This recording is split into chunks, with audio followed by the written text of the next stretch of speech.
everyone, I'm Brad Dalius, and welcome to this week's edition of Brad's Beat.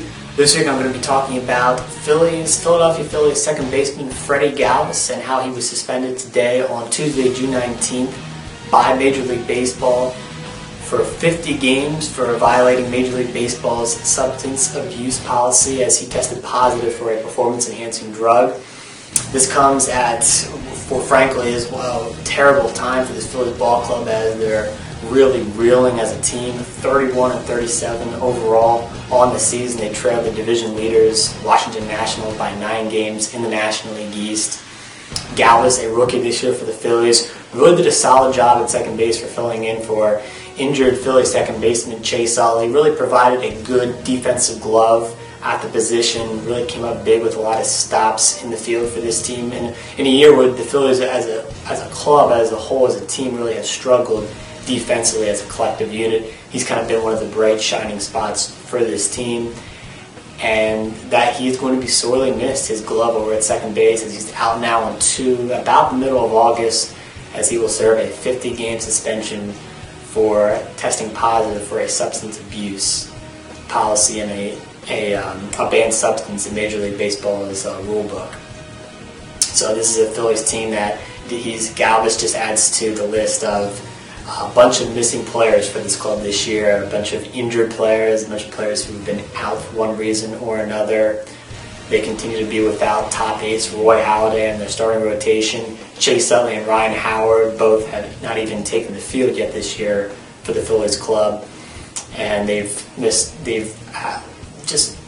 been decimated by injuries overall as a collective unit. It's really hurt this team's performance so far this season. And as I look ahead now, as we come up on the All-Star break, only 19 games left before the All-Star break for the Phillies. And as we look towards Major League Baseball's trading deadline at the end of July, people are going to be wondering, is this team, are they buyers, are they sellers, are they still in the race, are they going to be able to come back and cut into this deficit they trail in the National League East? I still think they're in it. They are 9 games back in the division right now. I still think it's somewhat still early in the season. We'll see what this team is as they go into July, go through the All-Star break. We'll see if they may be able to make a trade as they get towards the trade deadline. Jim Thome's a guy who's been able to provide some pop for them in that lineup recently, as he's been able to be the designated hitter as the Phillies have been away on the road and played in American League ballparks.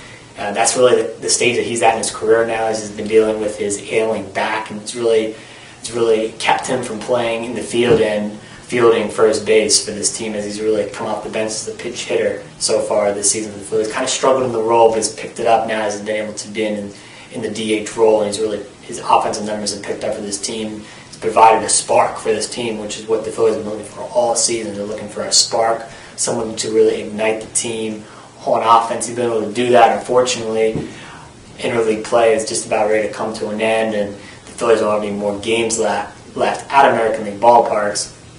Possibly, potentially, Thome could be a trading chip for Phillies general manager Ruben Amaro Jr. As they get closer to the trade deadline, maybe Amaro trades away Jim Thome, and the Phillies can pick up in exchange maybe a middle reliever who they're in desperate need for, as the bullpen has really been a disaster this year for the Phillies. Maybe they get an offensive bat in the lineup who can provide some pop. And like I said before, just create another spark for this team, which is what they're really looking for. We'll see what happens. It's going to be very interesting to see, and what position this Phillies team is really in a couple of weeks as we get closer towards the trade deadline. I still think this team is capable of making the playoffs this year with the extra wild card team added to both leagues. 2 wild card teams plus the division winners make it into the playoffs. I still think they're going to grab one of those wild card spots.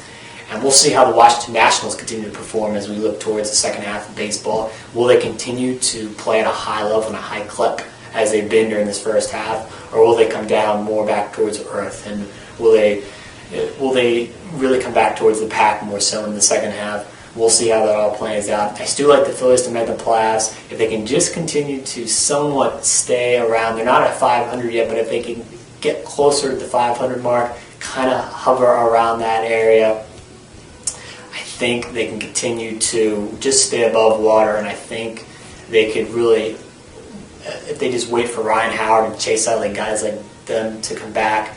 They can insert those guys back into the lineup. If they just continue to be patient, I think eventually they can maybe continue to gradually, one step at a time, pick up some speed and really start to beat out their opponents, start to win games. Winning games can start turning into winning series, and that can turn into a winning streak. So baby steps has this time right now for the Phillies. As I mentioned earlier, they sit at 31 and 37 on the year, 9 games back in the National League East with 19 games left to play before the All-Star break comes up in just a couple of weeks. And we'll see what happens. It's going to be very interesting. Like I said before, I do think this Phillies team can make the playoffs, but we'll see in a couple weeks, and maybe we'll see if they can possibly make a trade as we get towards the trading deadline. But the big news coming out today on Tuesday, June 19th, is that Phillies second baseman and rookie Freddie Galvis suspended for 50 games by Major League Baseball for violating their drug policy, testing positive for performance-enhancing drug. It's just another injury that's another player out of the lineup that's going to somewhat hurt this team, as many other players who are missed time this year is going to. Guys like Mike Fontenot, Ty Wigginton, role players off the bench, really going to have to continue to step up and come up with big hits and field their positions well on defense for this club. All right, everyone, that's going to do it for this week's edition of Brad's Beat. Tune in next week as we continue to review all the topics and all the news going on in the world of sports. See you next week, everyone.